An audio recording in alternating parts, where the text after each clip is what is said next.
Assalamualaikum warahmatullahi wabarakatuh. Para pecinta horor Nusantara, kembali lagi bersama Suci Rahmat Channel. Kali ini saya mau meneruskan cerita tumbal warisan terakhir untuk part 5. Sebelum kita mulai ceritanya, jangan lupa untuk teman-teman semua untuk tekan tombol subscribe serta like, comment, share. Oke, tidak perlu lama-lama lagi, langsung saja kita mulai ceritanya. Tumbal warisan terakhir part 5.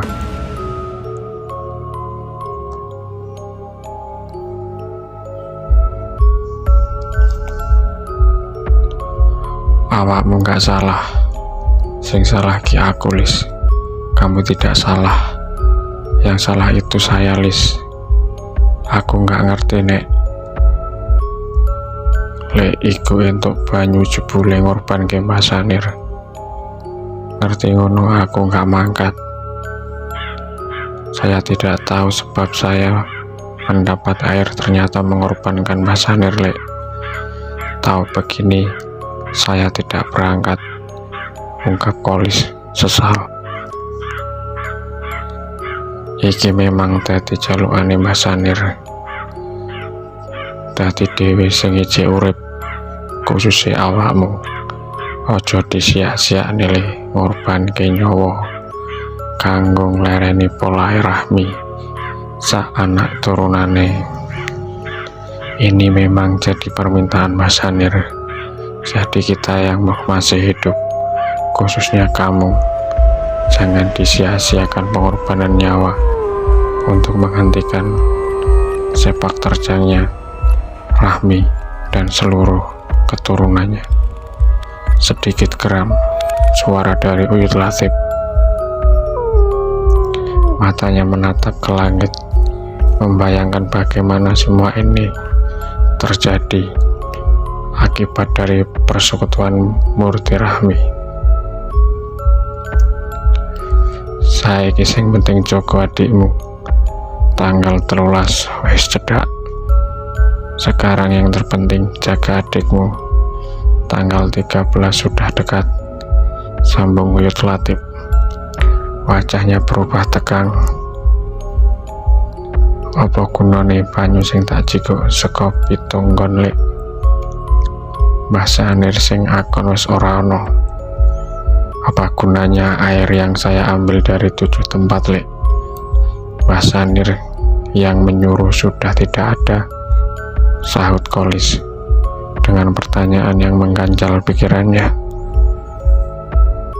Dewe mulih sik, gak apik cerita nang kuburane sing bersangkutan. Kita pulang dulu. Tidak baik cerita di makamnya yang bersangkutan, ajak Uyut Latif sembari melangkah, diikuti Kolis dari belakang.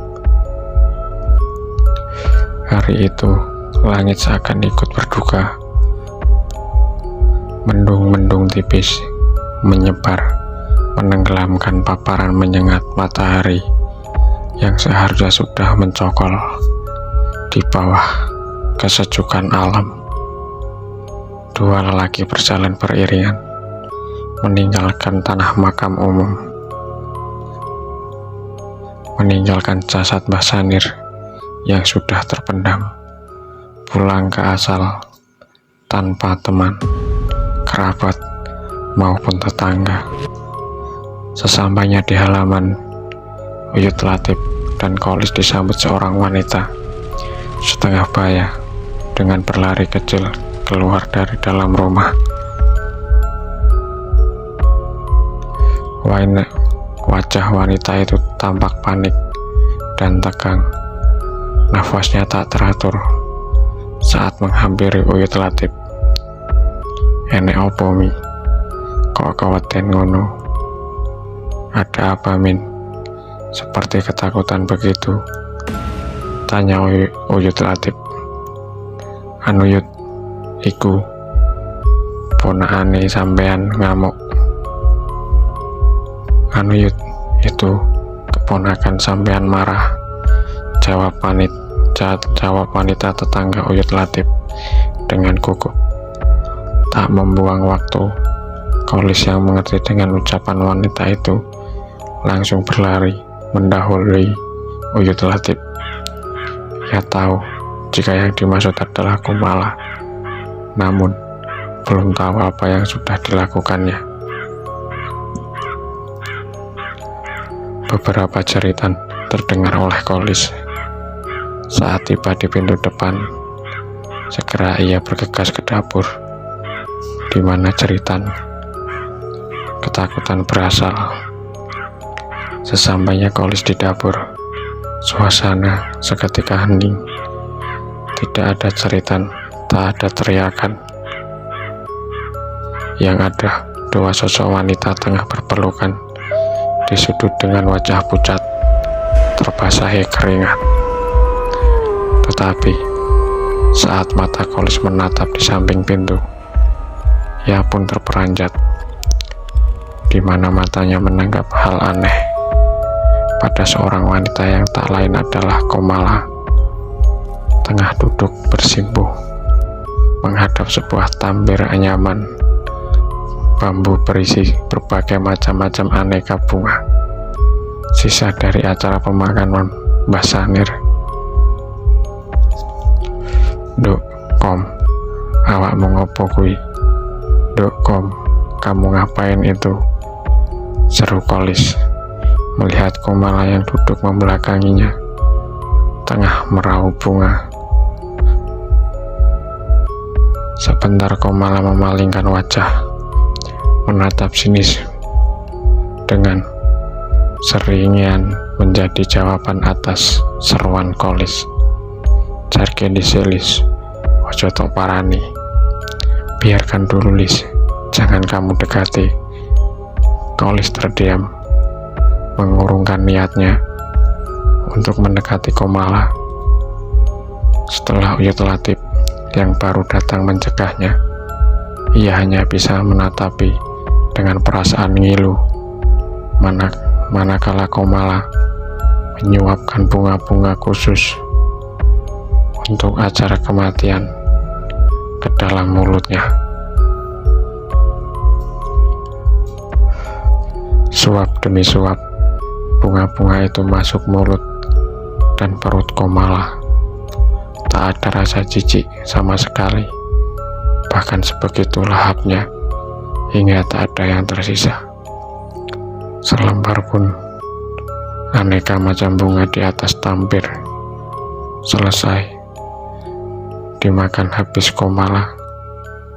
Bangkit berjalan lenggak-lenggok bak seorang sinden menuju ke dalam kamarnya.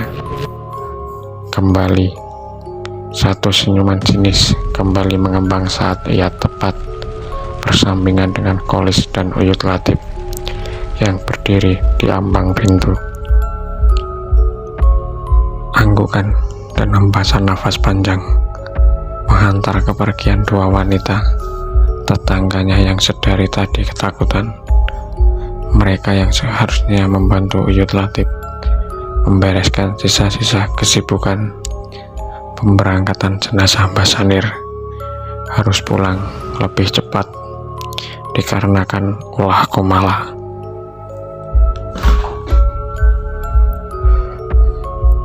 Kolis sendiri terlihat lesu.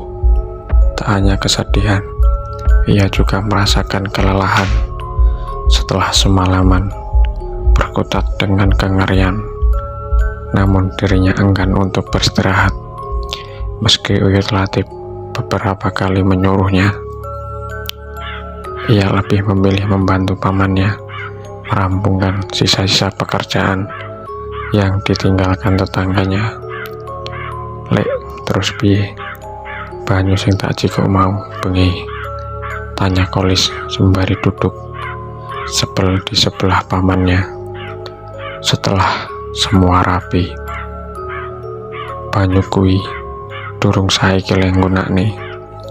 Mengko pas nang tanggal 13 pas ritual ratri nyambung tetalen. Air itu belum sekarang menggunakannya. Nanti saat tanggal 13 saat ritual ratri menyambung ikatan perjanjian? Jawab Uyut Latif. Maksudnya piye to, Lek? Aku malah bingung. Maksudnya gimana sih, Lek? Saya malah bingung, ujar Kolis sebelum mengerti.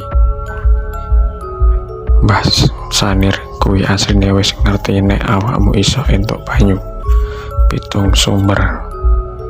Dhewekne bakal dadi ijole.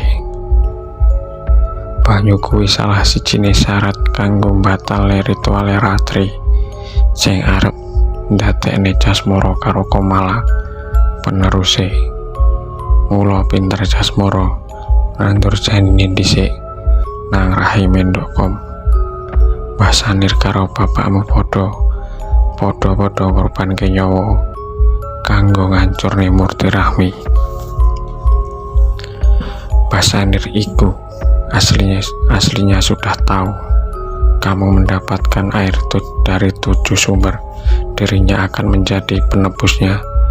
Air itu salah satunya syarat untuk membatalkan ritual ratri yang akan yang menjadikan Jasmara dan Komala sebagai penerusnya.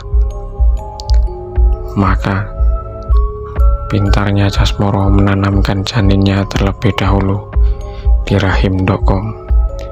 Mbah Sanir dan bapakmu sama-sama mengorbankan nyawa untuk menghancurkan murti Rahmi, ucap Uyut Latif menjelaskan.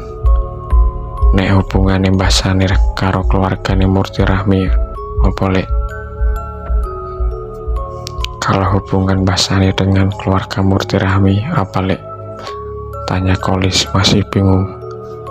Aslinya cedak, bahkan isi ono gandeng getih antarane Mbah Sanir karo Ratri. Aslinya dekat, bahkan masih ada ikatan darah antara Mbah Sanir dengan Ratri, jawab Uyut Latif. Kabeh iki diawali gara-gara warisan omah antarane Rahmi karo kakange Broto. Memang asal mulane sing serakah Broto. Omah prapon peninggalan wong tuane dihai dhewe. Saka kunolah Rahmi dendam sampai akhirnya muja iblis alas keong.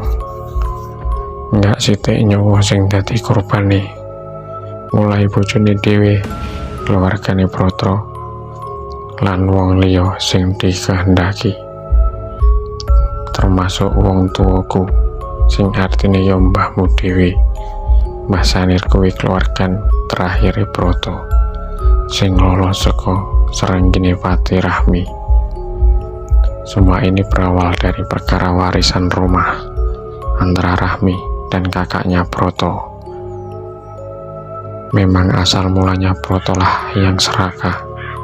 Rumah prapon peninggalan orang tuanya dihai sendiri. Dari situlah Rahmi dendam sampai akhirnya bersekutu dengan iblis hutan keong. Tak sedikit nyawa yang jadi korbannya, mulai suaminya sendiri, keluarga Broto, dan orang lain yang dikehendaki, termasuk orang tuaku, yang artinya kakek nenekmu sendiri. Sedangkan Mbah Sanir, keluarga terakhir Broto, yang lolos dari jerat kematian Rahmi. Dendam Rahmi tahun 1970-an, tidak bisa, aku akan tetap menjual rumah ini. Satu suara keras dengan diibarengi gebrakan meja membuat beberapa orang yang duduk di sekitarnya terjingkat. Maaf Pak Broto, jangan buru-buru emosi. Kita musyawarahkan semua masalah ini dengan baik-baik dan secara kekeluargaan, sahut salah seorang lelaki setengah baya berseragam dinas yang duduk di hadapan laki-laki berkumis tebal. Pak Broto, tetap saja Pak Kades, apapun hasil dari musyawarah ini, setuju atau tidak setuju, mau tidak mau, rumah ini akan saya jual. Broto menjawab dengan sedikit menurunkan tensi suaranya. "Jangan begitu, Pak Broto. Bagaimanapun juga, Rahmi adalah adik kandungmu," sahut kembali sosok lelaki berseragam yang dipanggil Pak Kades. "Tak apa, Pak Kades. Jika Kang Broto memang ingin menjual rumah Prabon ini, saya rela, saya ikhlas," ujar seorang wanita berhijab hitam yang sedari datang hanya diam, sedikit ketus, membuat suasana di ruang tamu sesaat hening. Suatu tarikan nafas panjang dari sosok Pak Kades berbenturan dengan dengusan sengit Broto sebelum tangannya mengeluarkan sebuah map dari tas hitamnya. "Silahkan Pak Broto dan Mbak Rahmi tanda tangan di sini," perintah Pak Kades sembari menunjukkan letak kolom yang harus ditandatangani. "Saya harap setelah ini tak ada lagi gugatan atau laporan sengketa dalam bentuk apapun," sambung Pak Kades setelah memasukkan selembar kertas perjanjian yang sudah ditandatangani Broto dan Rahmi ke dalam map. Senyum lebar penuh kemenangan seketika menggema di ruangan itu. Broto berkali-kali memuji dua lelaki berseragam sepeninggalan Rahmi. "Pak Kades, Pak Bekel, saya sangat berterima kasih atas bantuan Bapak berdua. Tanpa bantuan Bapak, saya pasti tidak akan bisa mendapatkan rumah itu," ucap Broto yang diiringi gelak tawa. "Sama-sama Pak Broto, sudah kewajiban saya dan Pak Bekel untuk membantu Pak Broto," sahut Sasongko atau Sang Kades. Sementara Pak Bekel hanya menyunggingkan senyum penuh makna. Beberapa kali matanya terlihat mengerling, memberi satu isyarat dimengerti Sasongko. "Apa Pak Broto jadi mencalonkan diri sebagai anggota dewan?" tanya Sasongko dengan wajah serius. Tentu Pak Kades. Saya sudah mendapat restu dari salah satu partai. Bahkan ada satu partai lagi yang siap mendukung saya," sahut Broto dengan semangat menggebu. "Untuk itulah tujuan saya mendapatkan rumah Prabon." "Biasalah Pak Kades, tambahan modal," sambung Broto dibarengi gelak tawa ceria. Yang penting Pak Broto tidak lupa dengan janji-janjinya," ujar Sasongko dengan nada mengingatkan.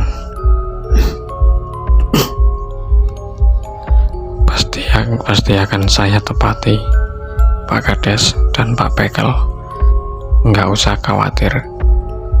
Malah saya ingin nantinya sampean berdua masuk dalam tim sukses saya. Setelah urusan penjualan rumah selesai, bagaimana?" jawab Broto dibarengi dengan sebuah penawaran.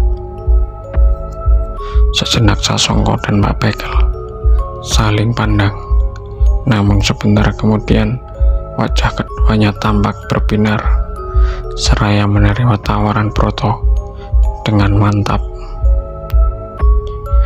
Di sisi lain, Rahmi yang baru saja sampai di rumahnya sendiri terlihat gontai dan lesu saat menghempaskan tubuhnya di sofa. Matanya memandang lurus ke depan dengan kilatan amarah terpancar. Rasa nyeri dalam dadanya seketika menyeruak manakala bayangan kejadian beberapa bulan minggu dan baru saja kembali menari-nari dalam pikirannya. Sejenak wajah Rahmi berpaling kala suara sepeda motor milik suaminya memasuki halaman depan yang tak seberapa luas. Rohmati, lelaki yang sudah mendampingi Rahmi selama 15 tahunan dan sudah dikaruniai 2 orang anak, tampak heran melihat wajah murung istrinya. Setelah mengucap salam yang dijawab lirik oleh Rahmi, Rohmati menaruh tas cangleknya hitam yang selalu menemaninya saat mengajar dan bergegas kembali menemui Rahmi. Ditatapnya lekat-lekat wajah Rahmi, ada keraguan yang tiba-tiba muncul saat Rohmati ingin melontarkan kalimat pertanyaannya sejak awal dirinya pulang dan melihat wajah suram istrinya sudah berkelayut di benak. Sudah selesai semuanya, Mas, hancur, ucap Rahmi mendahului tanpa menoleh ke arah suaminya. Rohmati terdiam, wajahnya menciut dengan keningan kerut. Maksudmu, Dek? Sahut Rohmati bingung. Aku sudah menyerahkan rumah Prapon pada Kang Proto, bergetar Rahmi menjawab. Dan dengan wajah memerah, Rohmati tertegun. Setelah mendengar penuturan Rahmi, wajahnya menunduk dengan mata menata meja bertilam kain putih, seakan tengah mencerna ucapan dari istrinya. Ya sudah, Dek, ikhlaskan saja, ucap Rohmati pelan. Tak semudah itu, Mas. Meskipun aku sudah menandatangani surat perjanjian, tapi hatiku masih tidak terima, sahut Rahmi sengit bernada berat. Aku menandatangani surat itu karena aku capek setelah berbulan-bulan tanpa penyelesaian, sambung Rahmi kembali, masih dengan ekspresi memendam amarah. Untuk saat ini, sementara ini aku mengalah, bukan kalah.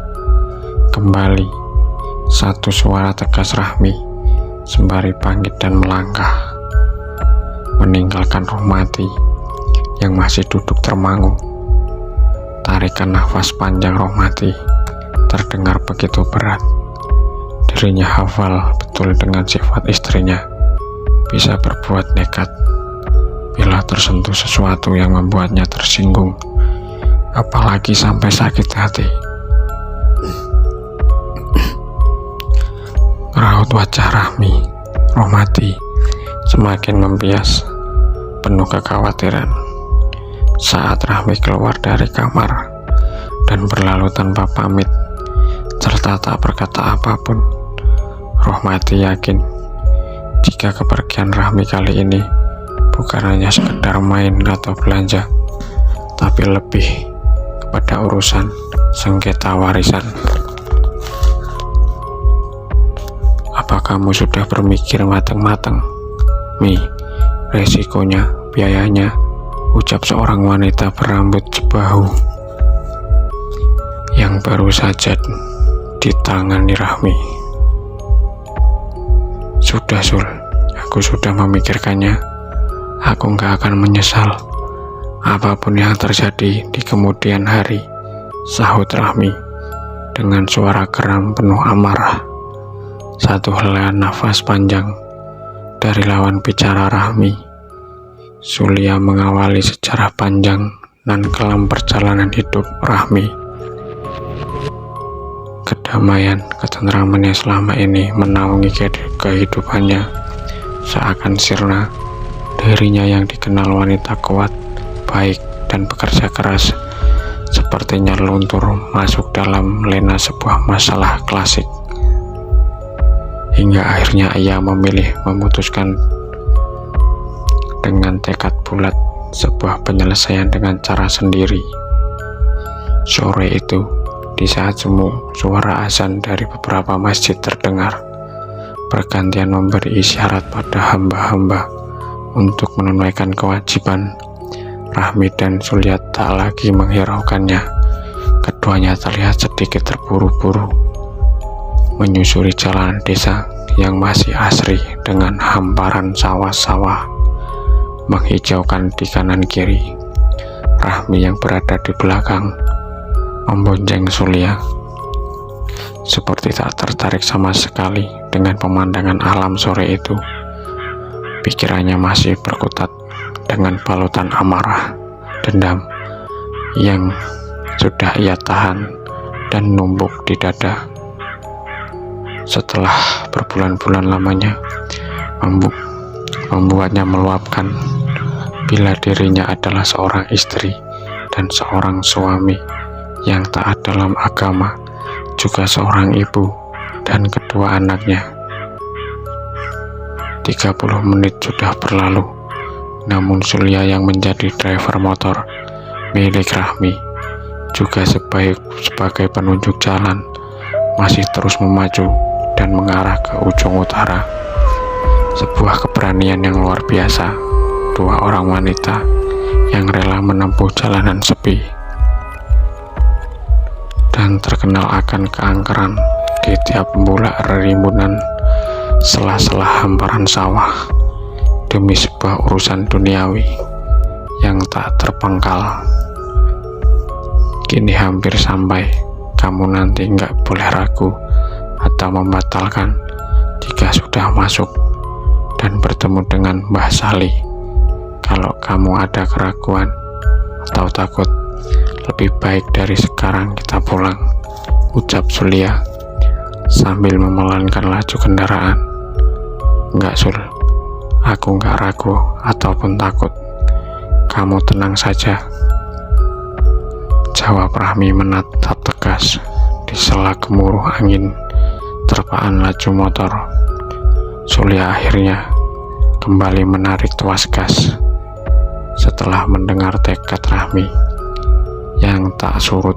Ia pun tak lagi segan-segan melewati jalanan sunyi penuh kubangan, menembus semilir angin senja di area sebuah hutan tipis.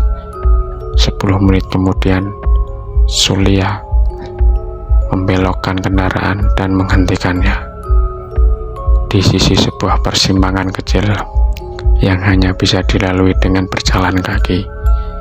Rahmi yang baru pertama kali melihat dan datang ke tempat itu hanya menurut dan mengikuti Sulia dari belakang.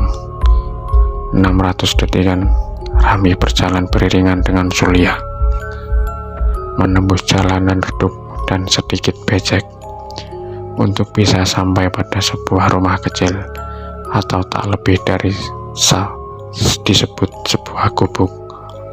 Langkah kaki keduanya terhenti tepat di depan 5 tangga kayu yang mengarah ke atas, di mana terdapat sebuah pintu papan bersusun penuh celah sebagai akses utama untuk masuk dalam gubuk.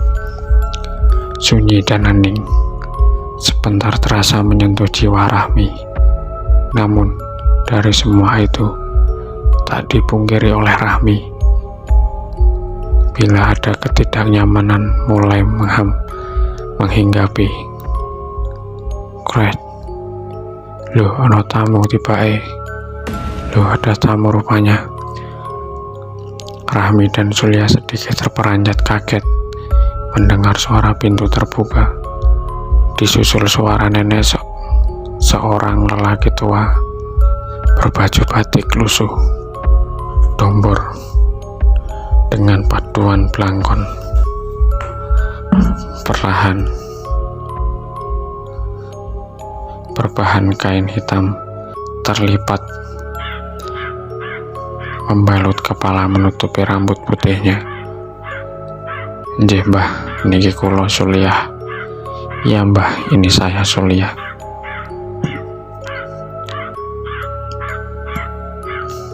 Sahut Sulia memperkenalkan diri.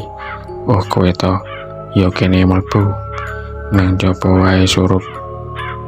"Oh kamu toh, ya sini masuk, di luar sudah petang," ajak lelaki tua dengan wajah datar. Tanpa menyahut dan menunggu ajakan kedua kali, Zulia dan Rahmi segera menaiki 5 tangga kayu dan melangkah masuk mengikuti sosok pemilik gubuk.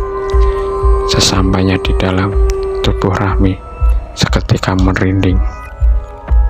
Bias di wajahnya begitu kentara melihat isi dalam gubuk yang tak lebih luas dari ruang tamu rumahnya, di mana di setiap sudut ruang berdinding papan tertutupi kain hitam menjuntai. Di atas sebuah tunggu kecil yang mengeluarkan kemeluk asap putih dengan aroma khas wangi kemenyan. "Ono perlu opo nduk, kok surup ngene nekat mlebu kene? Ada kepentingan apa nduk? Sudah petang seperti ini nekat masuk ke sini?" tanya sosok lelaki tua sembari meletakkan 3 buah dimar lampu di lantai papan bertilam kain tebal lusuh sebagai penerangan. "Niki Mbah, rinjang kula wonten masalah, badhe nyuwun bantuan kalih simbah kangge ngrampungke masalah menika.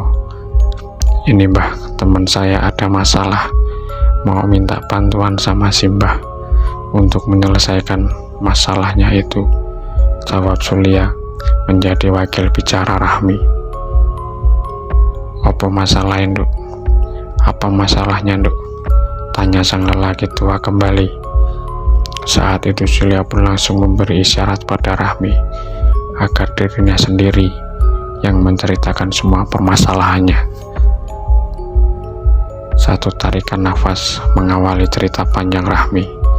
Ia begitu detail menceritakan dari awal konflik hingga ujung akhir, yang membuat dirinya nekat datang ke tempat sangat jarang orang tahu itu.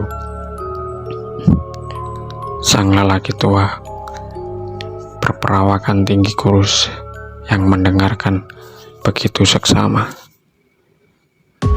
Sebentar menganggukkan kepala beberapa kali. Matanya yang cekung sesaat menatap Zulia dan Rahmi bergantian sebelum tatapannya lekat bersarang pada tubuh bersimpuh Rahmi. "Nek ngono, apa saiki njalukmu? Apa sing kudu tak lakoni kanggo ngewangi rampungne urusanmu? Tapi sadurunge ilingo, yen kabeh sing tok karepne iku bakal berwujud, mesti ono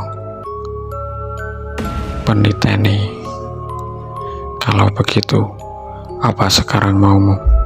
Apa yang harus saya lakukan untuk membantu menyelesaikan urusanmu? Tapi sebelumnya, ingat, kalau semua yang kamu inginkan itu bisa berwujud, pasti ada imbalannya," ucap sosok lelaki tua tegas setelah mengetahui permasalahan yang dihadapi Rahmi. "Nggih Mbah, kula siap kangge peniteni nopo mawon. Asal nopo sing dadi karepe kula kelaksanan." "Iya Mbah, saya siap untuk imbalannya apa saja, asal apa yang menjadi keinginan saya terlaksana," jawab Rahmi tanpa ragu, membuat sosok lelaki tua yang dipanggil Mbah Sali tersenyum tipis. Perbincangan terus berlanjut dengan semua tujuan dan apa yang dimau Rahmi. Terkadang kenekatan Rahmi yang diungkapkan membuat Zulia sedikit terperanjat. Ia tak menduga jika sahabat karibnya sedemikian berambisi, tak hanya ingin memberi pelajaran pada kakaknya sendiri, namun kini terkadung bermaksud lain yang dirinya baru tahu. Setelah semua keinginan telah mendapat kesanggupan dari Mbah Sali, dan Rahmi pun menyanggupi semua syarat, malam itu menjadi awal terjadinya sebuah perjanjian, dibuka dengan sebuah ritual yang wajib bagi Rahmi, dasar dari beberapa ritual selanjutnya. Mi, awakmu kok nekat tenan, iki ora dolanan lho Mi. Mi, kamu kok nekat sekali, ini bukan main-main lho Mi. Sulia yang mengetahui tujuan ganda Rahmi, dan sebelum Rahmi memulai ritual awal, bersempat diri mencoba mengingatkan. Namun hal itu hanya ditanggapi sebuah senyum sinis, keputusasaan yang tersudut di bibir Rahmi. Tak lama, Rahmi pun terperanjat meninggalkan Sulia setelah satu isyarat dari Mbah Sali yang menyuruhnya untuk masuk ke sebuah pintu bertutup kain hitam mengarah ke belakang pondok. Sesampainya di belakang, di tempat berukuran 2x2 meter tanpa penyekat sekeliling, Rahmi sejenak tertekun. Ada sedikit rasa risih saat Mbah Sali memberi penjelasan rentetan ritual yang harus dijalani. Salah satunya, ia harus menari dengan keadaan tanpa tertempel selai benang. Setelah membersihkan diri dengan sekentong air bertabur bunga yang telah siap di hadapannya. Wis siap, Duk? Sudah siap, Duk? Tanya Mbah Sali pelan, namun sempat membuat tubuh Rahmi sedikit tersingkat. Tak ada jawaban saat itu dari mulut Rahmi, tapi dari anggukan pelan kepalanya sudah cukup mengisyaratkan persetujuan tanpa bisa ditarik kembali. Perlahan diiringi suara nyanyian serangga malam, Rahmi melepas satu persatu pakaian yang menempel di tubuhnya, mempertontonkan bagian-bagian vital pada lelaki tua yang tak seharusnya. Dingin dirasa menusuk tulang Rahmi saat guyuran demi guyuran air bertabur kembang membasahi kulit tak terbungkus apapun miliknya. Matanya terpejam, bibirnya bergerak mengikuti kalimat-kalimat sebuah mantra yang dilafalkan Mbah Sali. Tak beberapa lama, tepat setelah guyuran air dan gumaman kalimat mantra berakhir, Rahmi merasakan saupan angin lembut seperti meraba tubuhnya. Sedikit tersengat ketika saupuan angin itu terus-menerus terasa menyelimuti seluruh tubuhnya. Siap-siap, Duk, delone sing bakal ngewangi awakmu rawuh. Siap-siaplah, Duk, sebentar lagi yang akan membantumu datang, ujar lirih Mbah Sali di telinga Rahmi. Dan tak lebih dari 5 tarikan nafas setelah Rahmi mendengar bisikan lirih suara Mbah Sali, satu hempasan angin beraroma wangi kembang kuburan seketika mengejutkan Rahmi. Tubuhnya terasa panas, kaku serta sesak di bagian dada yang menembus ke punggung belakang. Namun tak sampai 10 detik, Rahmi merasakan kembali perubahan aneh di tubuhnya. Tak hanya perasaan ringan di bagian sendi serta bagian tubuh lainnya, ia juga merasa bila otot-otot yang menjalar seperti lentur bergerak dengan sendirinya.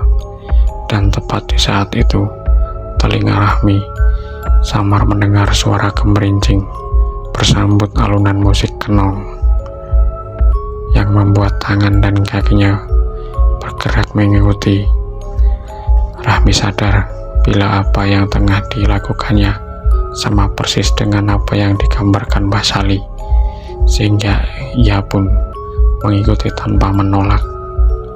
Lama Rahmi menari mengikuti tiap alunan musik kenong bergemerincing, namun tak terlihat siapa penabuhnya. Ia terus berlenggak-lenggok sampai akhirnya saat dirasa telah menghabiskan sebuah tembang, tubuh Rahmi terdiam bersamaan suasana kembali hening. Bukaan meripat nunduk, awakmu wis rampung, wis ono sing bakal ngewangi. Saiki awakmu wis dadi temantene Pasungpati wis duweni bojo meneh saka sakjroning kawah. Peteng ing jagat lelembut. Buka matamu, Nduk. Kamu sudah selesai. Sudah ada yang akan membantumu. Sekarang kamu sudah menjadi pengantin Pasungpati. Sudah mempunyai suami lagi. Dari tempat kegelapan yang maha luas, bangsa lelembut. Kali ini tak lagi lirih, tak lagi pelan. Suara Mbah Sali yang mendengar di telinga Rahmi. Suara itu tegas menggema, membuatnya segera membuka mata, seperti perintah yang diucapkan Mbah Sali. Harum semerbak tercium memenuhi rongga hidung Rahmi sesaat sebelum matanya terbuka.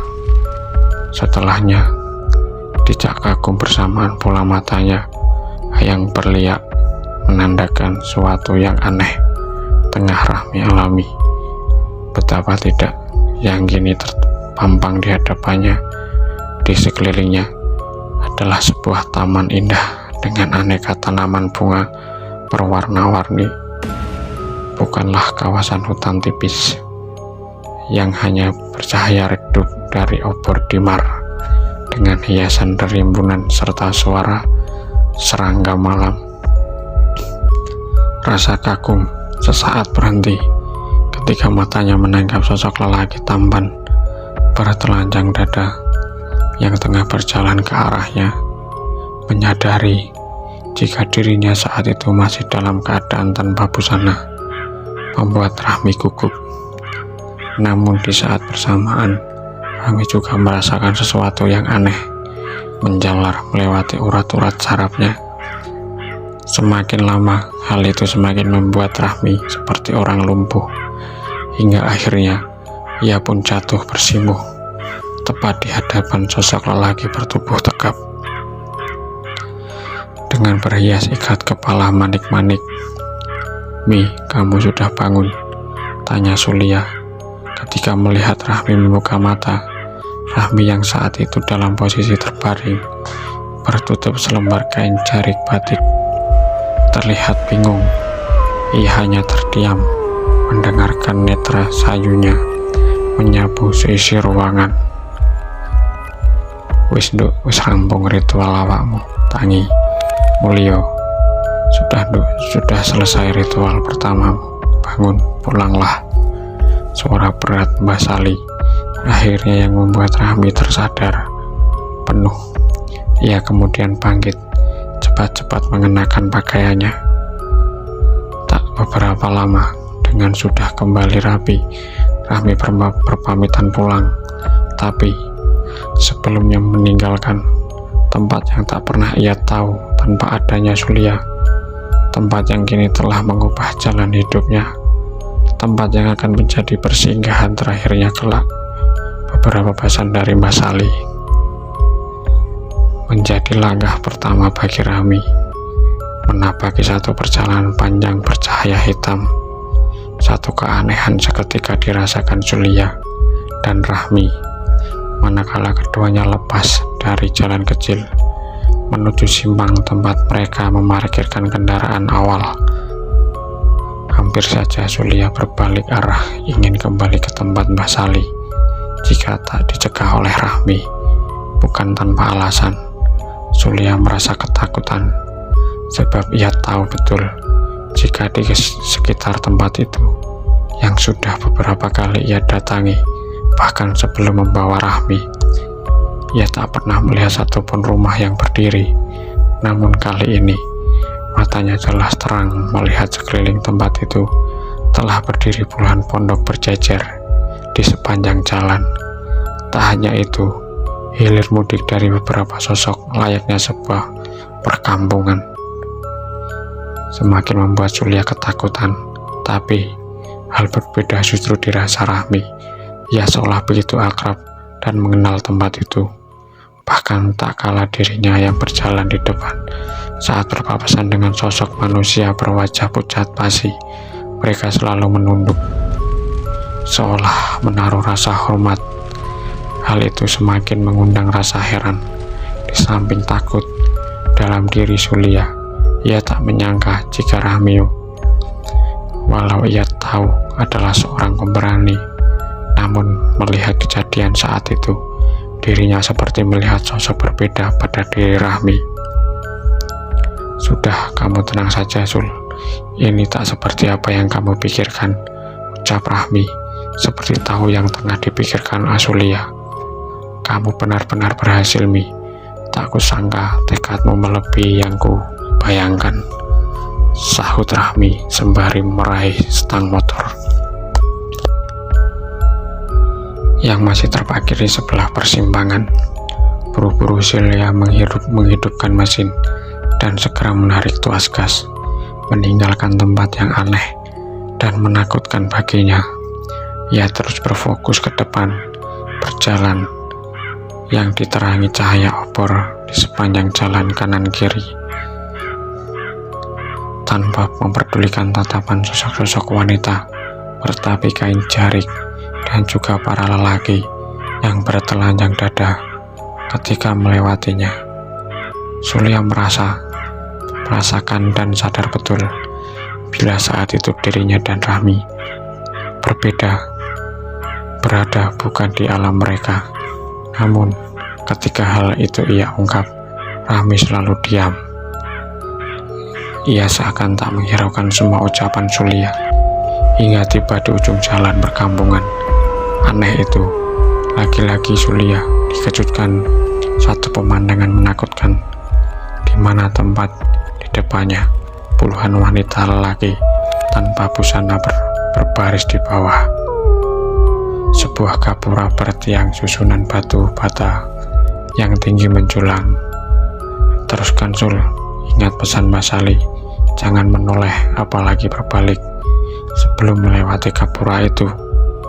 Zulia yang sudah diselimuti rasa takut akhirnya meneruskan perjalanan setelah mendengar ucapan Rahmi. Dirinya sendiri yang sudah lama mengenal sosok Mbah Sali pun percaya jika apa yang sudah dipesankan olehnya pantang untuk dilanggar. Meski telah terbiasa dengan hal-hal mistis, Zulia baru kali ini merasakan hal menakutkan sampai membuat tubuhnya seolah mati rasa. Bahkan saat tepat melewati barisan sosok-sosok berkulit putih pucat pasi, ia merasakan dadanya terasa sesak. Entah karena bau wangi bunga kamboja yang berasal dari tubuh mereka, atau karena rasa takut yang luar biasa. Zulia akhirnya sedikit bernafas longgar setelah melewati beberapa meter gapura tinggi dengan 2 buah obor besar yang terpasang di 2 tiang kanan dan kiri. Ia yang tak kuasa lagi menahan rasa tegang, sejenak menghentikan laju kendaraan, menarik nafas dalam-dalam sebelum turun serta membalikkan badan.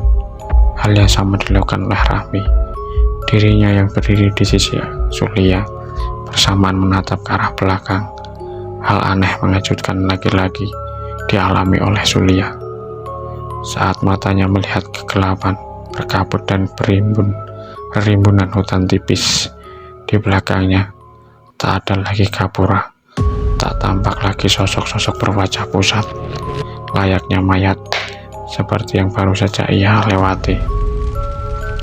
"Ya, kenapa kamu heran, Zul? Bukankah kamu sudah beberapa kali datang ke sini dan lebih dulu tahu tempat ini serta kenal Mbah Sali? Tapi kok kamu seperti bingung dan ketakutan gitu?" ucap Rahmi yang lebih merasa heran oleh sikap Zulia. "Aku memang mengenal Mbah Sali dan tempat ini sudah sejak lama, tapi baru kali ini aku diperlihatkan sesuatu yang ada di tempat ini. Dan satu lagi yang masih membuatku bingung, apakah ini karena ritualmu, Mi?" jawab Zulia dengan biasnya. "Sudah, Zul, jangan dibahas itu lagi. Lebih baik kita sekarang pulang. Sepertinya ini sudah tengah malam, dan aku mohon apa yang sudah aku lakukan hanya kamu saja yang tahu." "Sampai kapanpun," sahut Rahmi pelan dan tegas. Suli hanya terdiam, tertegun, dan sedikit terhenyak mendengar penuturan Rahmi. Ia sama sekali tak menghayut ucapan Rahmi, tapi lebih memilih kembali mengemudi. Sebab dirinya juga menyadari jika malam sudah terasa jauh tenggelam. "Dari mana kamu, Dek?" Pertanyaan itulah yang pertama terdengar di telinga Rahmi sesampainya ia di rumah. "Dek, aku tahu kamu sedang ada masalah, tapi mbok ya kasih kabar. Kasihan Rosid sama Ratri nungguin dari tadi." Lagi suara pelan Rohmati mengiringi kesibukan Rahmi yang sedang berganti pakaian. Ia mendengar, tapi belum sepatah kata pun menanggapi. Barulah ketika Rahmi telah selesai, ia pun mendekat dan duduk di samping Rohmati. "Aku cari hiburan, Mas, cari obat sumpek pikiranku," ucap Rahmi pelan tanpa merasa bersalah. Rohmati terdiam, bukan karena ucapan alasan, melainkan ada satu hawa aneh yang ia rasakan dari tubuh Rahmi. Sejenak ia menatap wajah sang istri. Sangat terlihat berbeda. Wajah yang sore tadi ia lihat murung, bersengut, kini tampak cerah bersinar. Namun justru dari situ Rohmati merasakan kejanggalan. "Kamu kenapa, Mas? Kok lihatnya seperti itu?" tanya Rahmi, menyadari bila sang suami tengah menatap dirinya dengan sorotan berbeda. Saat Rohmati ingin menyahut, saat itulah didahului satu tarikan melengking dari kamar sebelah, tempat di mana kedua anaknya terbaring. Buru-buru Rohmati dan Rahmi menghampiri kamar itu. Keduanya terperanjat kaget ketika melihat sang anak lelaki Rosid menggigil di sudut kamar dengan menunduk serta mata terpejam penuh ketakutan. "Rosid, kamu kenapa, Nak?" ucap Rohmati seraya menghambur dan memeluk anak lelakinya yang berumur 10 tahun. Tak lama, Rosid yang mengetahui kehadiran bapaknya segera memeluk erat. Ia sebentar menghentikan isak tangisnya, kemudian berkata pelan sambil menunjuk ke arah ranjang sebelah.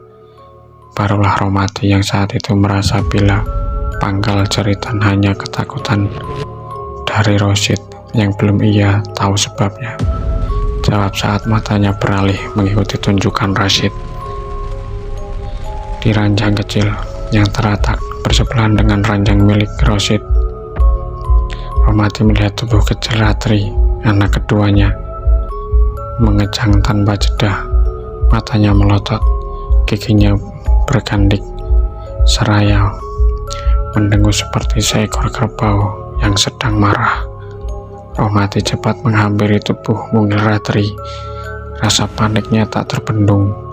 Lantunan istighfar menyambung deras keluar dari bibirnya. Namun hal itu justru membuat suara dengusan dari Ratri semakin kencang bergemuruh.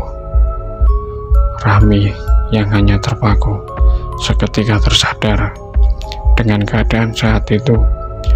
Akan tetapi ia bukan mendekat ke arah Rashid maupun Ratri yang dalam pelukan Rohmati, melainkan ia menuju belakang ke salah satu ruangan kosong, tempat biasa ia menyimpan barang-barang bekas tak terpakai. Di situ, di ruang penuh sarang laba-laba dan berdebu, Rahmi sejenak berdiri mematung, menundukkan kepala, memejamkan kedua matanya sambil menggerakkan kedua bibirnya. Tak sampai 10 tarikan nafas Rahmi melakukan itu, ia kembali membuka matanya, menatap lurus ke depan, tepat pada satu sosok makhluk bertanduk yang telah berdiri di hadapannya. "Kowe aja pisan-pisan nyalahi tetalenmu karo aku, nek ora pengin amise getih alus rencak dadi getin. Gantine, kamu jangan sesekali menyalahi perjanjianku denganku. Kalau tidak, angin amisnya darah halus." murni jadi penggantinya. Geram disertai dengusan suara sosok bermata merah menyala pada Rahmi. Saat itu Rahmi pun tersadar bila dirinya telah melakukan satu kesalahan yang telah dirinya buat sendiri, dan kesalahan yang seharusnya bukan suatu kesalahan. Iki dadi pengilingmu, ini jadi pengingatmu, ujar kembali sosok bertanduk dengan hiasan manik-manik melingkari selaras dengan tubuhnya yang berbalut bulu hitam nan lebat.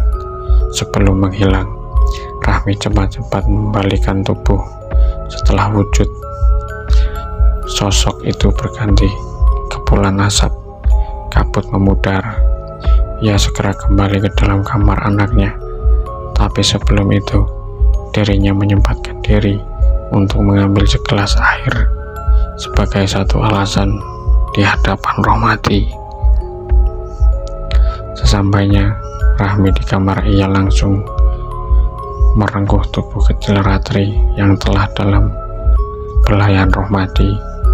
Sekilas wajah kecil pucat Ratri memandang tajam ke arah Rahmi. Ia seperti ingin menolak uluran segelas air dari tangan ibunya. Namun saat gelas tersentuh tangan Rohmati, ia sekarang meneguk sampai bersisa hanya beberapa tetes.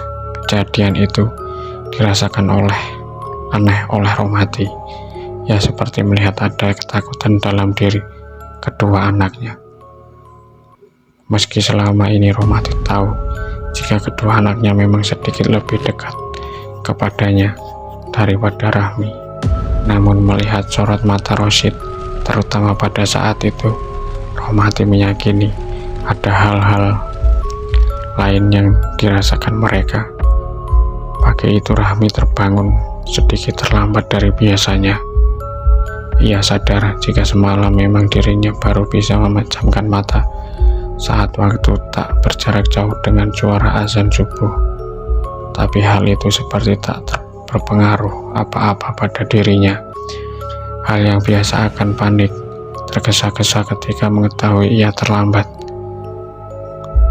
Sebab satu pekerjaan yang menuntutnya untuk datang di waktu pagi sebagai seorang pedagang bumbu masak di sebuah pasar tetangga desa. Tak mendapati siapapun di rumah, Rahmi segera berberes diri, kemudian bersiap, namun bukan untuk berdagang. Hal itu terlihat dari jalan yang ia lalui, sebuah jalan yang lebih sepi dan jarang dirinya lewati. Sekitar 30 menitan Rahmi berkendara tanpa berpapasan dengan siapapun. Tak lama kemudian, ia berhenti tempat di pinggir jalan, depan sebuah rumah tembok berhalaman luas. Rumah dengan bangunan bergaya lawas dan sedikit bermotif tanpa bagian teras depan terlihat berbeda bagi Rahmi. Hal itu terjadi semenjak rumah peninggalan orang tuanya yang kini tengah ia pandangi menjadi sengketa antara dirinya dengan Broto, sang kakak kandung. Tapi itu pun Rahmi kalah tersinggir dan tak lagi memiliki hak untuk ikut campur dengan apa yang bakal dilakukan kakaknya terhadap rumah prabon tersebut. Memikirkan hal itu, kesedihan mengurat jelas di wajah Ayunya. Namun sekejap parasnya berubah tatapannya menjadi tajam, nyalang, memerah, menandakan letupan amarah yang sekian lama bertumbuk di benak. Kamu bisa menguasai, tapi tidak akan pernah bisa memiliki, Kang, gumam Rahmi penuh rasa geram sebelum kembali menaiki motornya dan meninggalkan bangunan penuh kenangan di masa kecilnya. Rahmi terus memacu kendaraannya dengan kecepatan sedang, menyusuri jalan hitam pinggir kota, melawan tariknya sang penguasa langit di waktu siang. Namun lagi-lagi bukan jalan mengarah ke rumahnya. Akan tetapi, ya cukup sampai di sini dulu teman-teman. Cerita horor Tumbal Warisan Terakhir part 5 bagian pertama. Sumber cerita dari akun thread Kalong. Jangan lupa kunjungi akun thread Kalong, dan jangan lupa untuk tekan tombol like, komen, serta subscribe ya teman-teman. Oke, wassalamualaikum warahmatullahi wabarakatuh.